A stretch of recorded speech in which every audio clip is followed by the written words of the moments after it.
I was thinking of maybe we do a catchweight at 190. We get the cruiserweight belts involved, the light heavyweight belts involved, and winner take all. Dmitry said he wanted to fight for the cruiserweight championships before his career was over. So maybe this is we can make a even bigger fight like that. Yeah. So based on the sparring, I know the potential of some certain type of scenarios in the ring. And, you know, for a fight to change and fight to end, it only needs 1 second or one good combination. So I know that I told you guys over and over then that I did this to Sudo Ramirez in the ring. I did the same thing to Dmitry Bivol. You know, I'm not trying to be cocky, I'm not trying to be disrespectful, but those are just the facts. To be honest, now I don't care. Now I wanna come back and then we will see. Yeah, trilogy is. If people want to see it, I would like to show it. If people wanna see Benavidez, let's do it. But for my soul, also, I wanna come. I wanna move up. I wanna try to another weight class. I wanna have some more achievement. The boxing world is buzzing with anticipation as David Benavidez and Dmitry Bivol continue exchanging fiery words over a potential super fight that many believe could decide the future pound-for-pound king of boxing.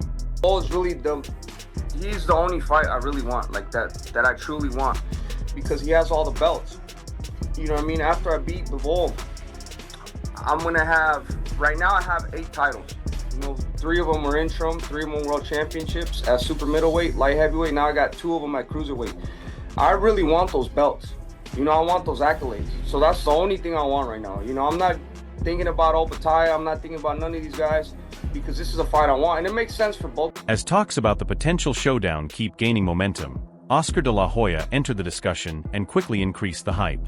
I mean, if he's willing to do that, if he's willing to be great and fight Benavidez, my gosh, that would solidify, you know, Bivol's, you know, Hall of Fame career for sure.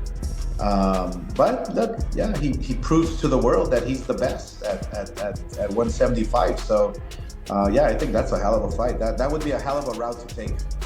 Would you favor him or Benavidez in that? Well, that's a tough one. That's a tough one because, I mean, I would go with Benavidez. Breaking the fight down further, Oscar de la Hoya explained why he believes David Benavidez could come out victorious in such a dangerous matchup. Because he's more active, he throws more punches, he has better footwork, obviously, than Beterbiev. You know, he's smarter up there. He knows how to think, knows how to adjust. Yeah, I would favor Benavidez. One of the most controversial opinions about David Benavidez came from Max Kellerman, who argued that Benavidez has still not received full recognition as a true champion despite all he has achieved. You beat the champion in 2 divisions. Benavidez, by my lights, the way I figure things, has never actually been the champion of a division. Not his fault. Canelo never gave him a shot. So far, neither Bivol gave him a shot, nor Beterbiev, when he was a champ, gave him a shot. Opataya is a champion who is sitting there going, I want to fight you, right? Look, the fact that no one's fought Benavidez, you understand. And I know he just beat Zurdo Ramirez and there were belts on the line. Right. The actual champion of the division is different. Let's say the most likely scenario is he goes back down to light heavy and he fights Bivol, who right now is the light heavyweight champion. At the same time, major debates continue about the future weight class of David Benavidez and whether moving between divisions could affect his long-term dominance. I love that for him because we've seen guys like Roy Jones go up in weight, and then come back down, and they just aren't the same. I think he was already killing himself to make the weight. I've seen him do the weight cuts. I think that, you know, those weight cuts are brutal on him. I think that he's at cruiserweight. This is where we've seen the best of him. I think he should stay up there. You know, guys, I agree, and I'll tell you something else. Where are you with this? Me? I like it.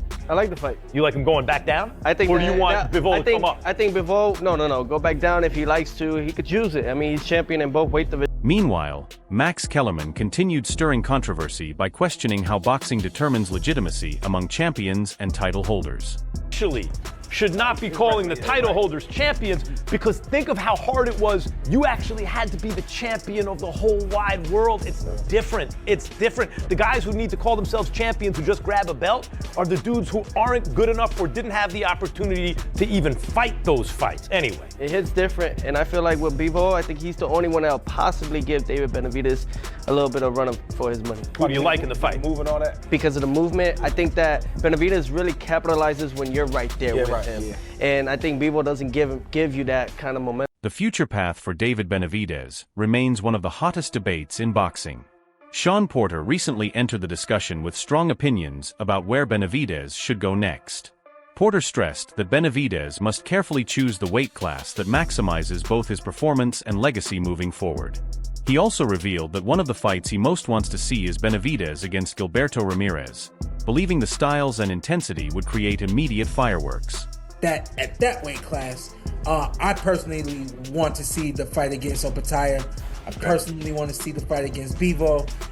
Bivol, you're still around, and since you're still around, not that we're feeding you to the wolves, but this guy I think is young, vibrant, and probably will be, in a lot of ways, a tougher fight than Benavidez. Or I'm sorry, than Of course. Remember, I've been saying that. I'm good on the trilogy, man. Let Benavidez get it. Focusing directly on the possible clash between David Benavidez and Dmitry Bivol, Sean Porter explained why he believes this matchup is more entertaining than a third fight between Bivol and Artur Beterbiev.